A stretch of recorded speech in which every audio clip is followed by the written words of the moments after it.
Nah, I'm saying we back here with another video, man. NBA edition, man. NBA players that force rule changes. So that means that they could be doing anything that they shouldn't be doing, but they did it anyway.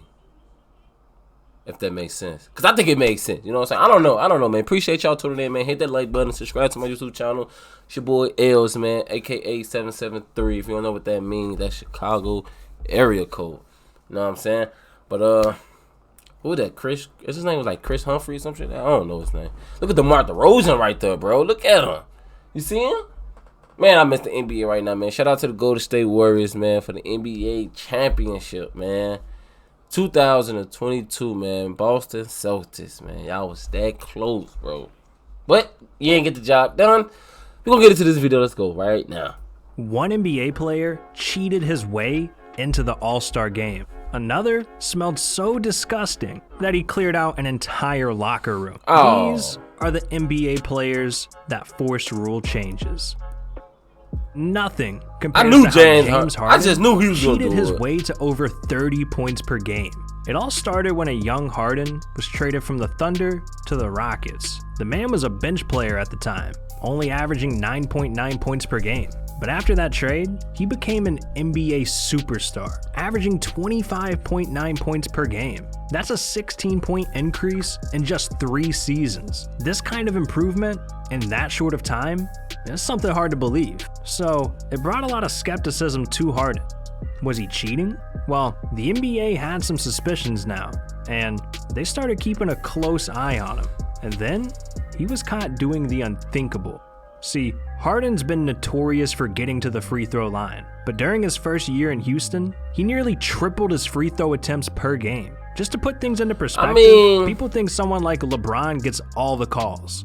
But in 2012, Harden averaged 10 free throws per game, while LeBron only averaged 7. I mean, yeah, I guess that's still 7 more free throws than I got, but still. Right. Harden got 42% more free throws than LeBron. And he would do this year after year. But my thing is, everything ain't about LeBron. It's a lot of other players, bro, that could have been to the free throw line too as well. It ain't just LeBron. I can name a lot of other players. Now, Harden was using an overpowered move that nobody could defend. When a defender would contest Harden, he'd lock arms with them to force a foul call. Like, just watch this. Harden did a real good job of using the old vet move. Lock his arm. Don't let him get it out of it. Hold it there, James. Yeah. And guess who gets the foul? Josh Hart. Yup, the rookie. All right. I know you can't see my face right now, but Josh Hart, that's how I feel, dog.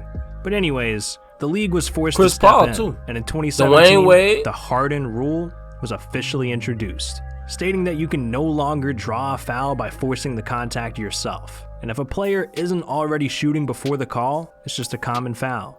Fast forward a few years, James Harden was recently traded from the Rockets to the Nets, and during all that controversy, Harden put on enough weight to become a big man. And speaking of controversial big men, Shaquille O'Neal is as big of a deal as they come, literally. And if the NBA hadn't changed the rule because of him, it would have lost them billions of dollars. Now, obviously, during Shaq's career, his ass was nearly impossible to defend. Yes. I mean, the man was 7 feet tall and 324 pounds. And athletic, bro. That. I don't care who you are. He's on Shaq, dog. Bro. But see, he did have I had an argument with somebody. They said Shaq was the most dominant player. I was like, you got to describe dominant, because Jordan, he was dominant throughout his down the whole career. After Shaq left Miami, Shaq wasn't dominant. He wasn't really dominant with Miami, but he was dominant, though, if that makes sense. But Shaq, that boy was a beast, bro. One gigantic with that Lakers jersey. Shaq is one of the worst shooters in NBA history. Yes, definitely. I mean, this man only made 1 3-pointer in his entire career. 1. Wolf the inbound, Shaq the catch. He's gonna fire a 3. He hits the 3. That was it. The first and last time anyone ever saw Shaq hit a 3. So anytime you kept Shaq out of the paint, I mean, you win. But clearly, that's a lot harder than it sounds. A lot. Until the Mavericks developed something called the Hack-a-Shack. And it looks exactly how it sounds. And there, the Hack-a-Shack. We saw this in both games 1 and 2 in San Antonio. I dare someone to run up and hug me an entire basketball game. We squaring up. MW2, Rust, 1v1. I'll hit you with the 720 insta swap. Oh! But see, teams were hugging Shaq as a strategy to win. Yeah. They wanted to intentionally foul him, so he was forced to the free throw line. Imagine being so bad at shooting, teams are just giving you free throws. And if you know Shaq, well, he couldn't shoot a free throw to save his life. My thing with Shaq, the man was a career 52% free throw shooter. Jesus. With those odds, Shaq would make one free throw max. And this is why teams would do the Hack-a-Shack so often. I don't know why Shaq can't throw it because underhand. Worst case scenario, Shaq's team would score 1 point. Like Brent and Berry father. The other team would get the ball. If that was happening to me every single NBA game, I'd be pretty annoyed.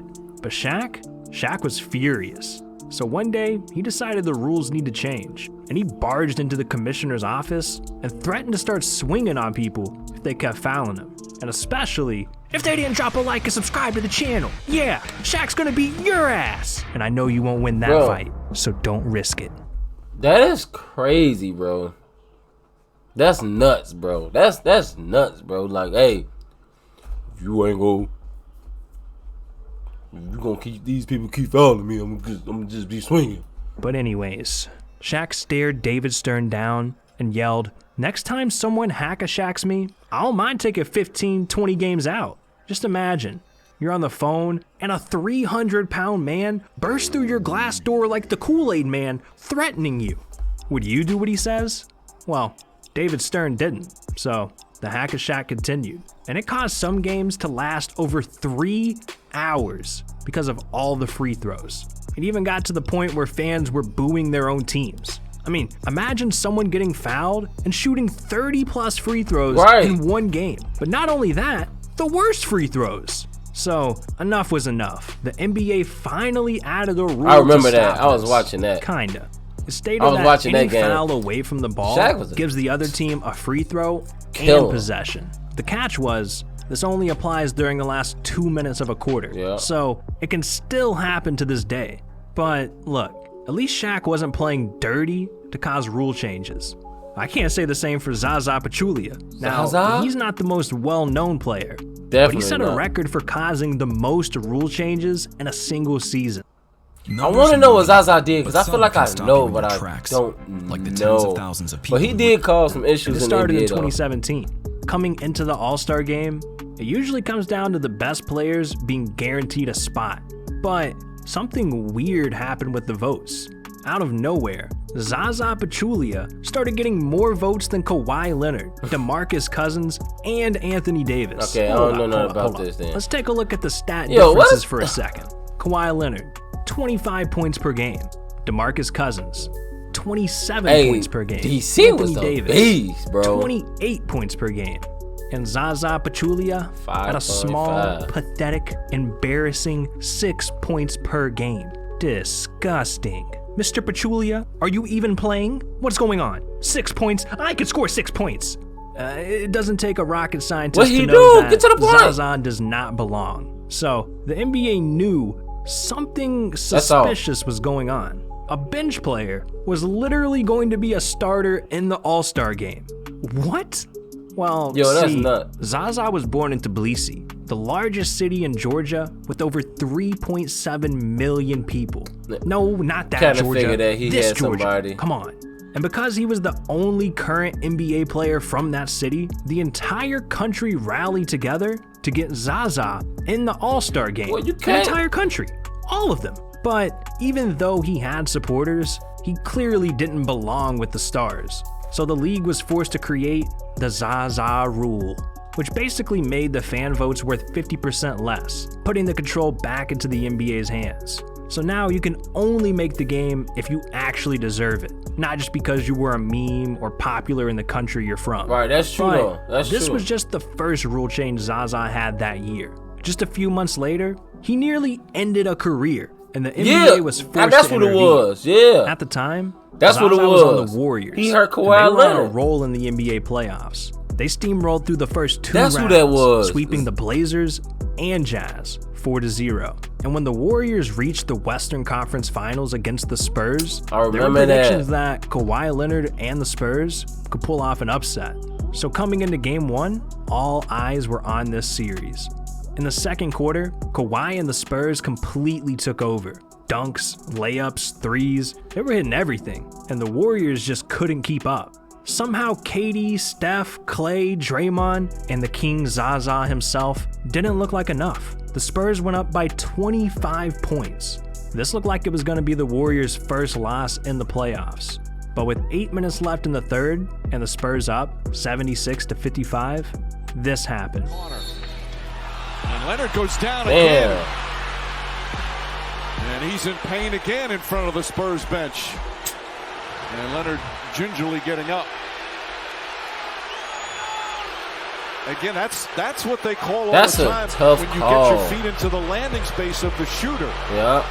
Kawhi was hurt. Bad. Zaza closed out to defend the shot, and this caused Kawhi to land right on Zaza's foot. And I think Zaza might have purposely done this to take He Kawhi did that out on of the game. purpose, bro. Regardless, it ruined Kawhi's ankle. Everyone in the crowd, on the bench, and watching from home knew it. Kawhi was ruled out for the rest of the game, and this completely changed the rest of the series. The Spurs went from being up 25 to choking the game and losing 113-111. And since Kawhi was ruled out for the rest of the series, the Spurs were swept 4-0. Now, was what Zaza did to Kawhi a dirty I can't play? look at that. Well, no one except for him knows if he did it on purpose. But either way, Greg Popovich was pissed. A two-step lead with your foot closeout is not appropriate. It's dangerous, it's unsportsmanlike, it's just not what anybody does to anybody else. Right. And this particular individual has a history with that kind of action. See, I don't blame him for being so mad. Zaza's done things like this before. And because this incident became so controversial, Yeah, he know what he the doing. NBA immediately This got nugget head involved, ass. creating the Zaza rule. This rule change now prevents reckless closeouts toward a shooter. So if the move happens, referees can call it a flagrant or technical foul, which would get a player fined. But Zaza is not the only guy from the Warriors that's forced a rule change. His ex-teammate, Kevin Durant, was also had a controversial past. And during his first couple of seasons with the Thunder, he was dominating. Kevin Martin was a one decent sneaky player. move made him a target of the NBA. See, it instantly became known that KD was a walking cheat code. The dude is 6'10" with a 7'5" wingspan. Not only that, he was averaging 25 points per game as a 20-year-old. This dude couldn't legally drink, and he was nearly the best offensive player in the world. Definitely. I mean, you can't even build this man on 2K. He's too OP. So with OKC, it didn't take long for Durant to become the league's best scorer. He could get to the rim, hit mid-range shots, threes, and by his third season, he was averaging over 30 points per game. But it makes you wonder, how was he doing all this? Well, a move called the rip-through was to blame. A move that fans and players felt was unfair. Durant would purposely shoot the ball by swinging into a defender's arms to draw a foul. Come on, KD, what the was that? Before he started doing this move, Durant was already unguardable. But now, then again, he can't really sweep all the way low. He's down there 7 foot tall. So when he sweep through, his sweep through is kind of like high, and it's not low. Cause you know you know what I'm saying?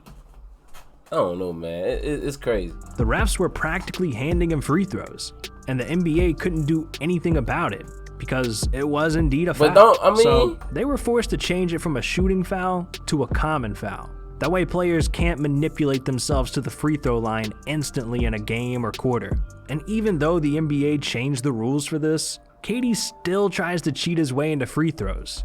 Just look. Come on.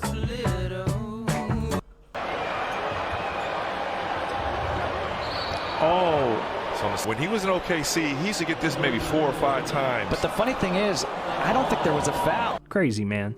Even being teamed up with Kyrie and Harden just isn't enough. Well, even though Kevin Durant is still causing these controversies, it's nothing compared to a player who smelled so bad his own teammates forced him to shower. I heard of this. Now, you would think millionaire athletes would take their health and hygiene seriously, but some actually smell worse than a homeless man. Just listen to this. Adam Morrison would not shower. There was a problem with him not showering. True or false? True. That was back in the day, though. Yeah, but how'd this argument go between Gerald Wallace and Adam Morrison? He told him to get his butt in the shower. He said, you don't take a shower here. That's what he told him to. He kept explaining, I take showers. I'm just going to go home, man. I want to go home and take my own shower in my own house. He said, man, I don't want to hear that, man. Get in there. Hey, he took that shower. I'll tell you that. Ask Gerald Wallace. Gerald Wallace What? did not play. Everybody was practicing. And everybody was sweaty. So imagine how... Bro, you around grown people, bro. You around other people who don't want to smell bad people, bro. Like, wash up, bro. That's all you got. No, all you got to do is wash up, bro. That's all you got to do is wash up, bro. That's all. You don't even got to wash up. Just do this. bad this man smelt. If his own teammates were forcing him to shower. Ridiculous, man. I'm too grown Adam for that, Morrison's bro. habits were a nightmare. The man would show up without showering, chew tobacco, and spit it everywhere. And it was rumored that he'd wear the same 3 polos for an entire season. Disgusting. Ugh. So because of players like him, the NBA's hygiene rules have gotten more strict than ever. See, hygiene is something you think everyone cares about, especially in NBA locker rooms, but some players came into the league not knowing the rules. When Markieff Morris was with the Wizards, he had an experience that scarred him for life. He said, players not wanting to shower. That happens a lot. I had an incident when I was in Phoenix with a rookie who said, I don't use deodorant. I was like, whoa, whoa, whoa, what the do you mean you don't use deodorant? You gotta respect other players. It's uncomfortable guarding someone that stinks. That's why I had to explain to him like, bro, you smell. So it's uncomfortable for us to be around you smelling like that. Yeah, I feel you, Markieff. I know a couple people that need your advice for real. Man, bro, that shit watching is this foul, video. bro. But it was even rumored that Markieff took a trip to CVS and bought kits to pass out to smelly teammates. And you know who's on his team right now? Anthony Davis. Markieff brought deodorant, shampoo, baby powder, and he left it at certain players' lockers. Anthony, we're looking at you. There's no way a unibrow that thick is smelling good, okay? The NBA needs to make this dude shave that thing. I'm sorry, that was too far. But anyways, the only promise Markieff made to them to get them to follow the rules was the ladies are gonna like this. Hey. And it worked every time. I mean, you gotta be smelling good or fans will start throwing drinks at you. And that's not the only thing they'll do. They'll flip you off. They'll try and blind you. Sometimes NBA fans went way too far. Oh, you wanna hear more about that? Well, check out this video right here. It's Yo, appreciate y'all tuning in, man, to another special NBA edition. You know what I'm saying? Hey, man, it's a lot of crazy stuff, though. But Morrison, bro, you gotta shower, bro. That's dirty, bro. Like, when I was playing ball in high school, bro, I was showering. I was shower every day, bro. Every hoop session, I'm showering, bro. Like, after that, where the shower at, bro? You know what I'm saying? Like, you don't want to be walking around sweaty and like, how can you get into bed sweating? Ugh. Hit that like button, comment, subscribe, man. We out.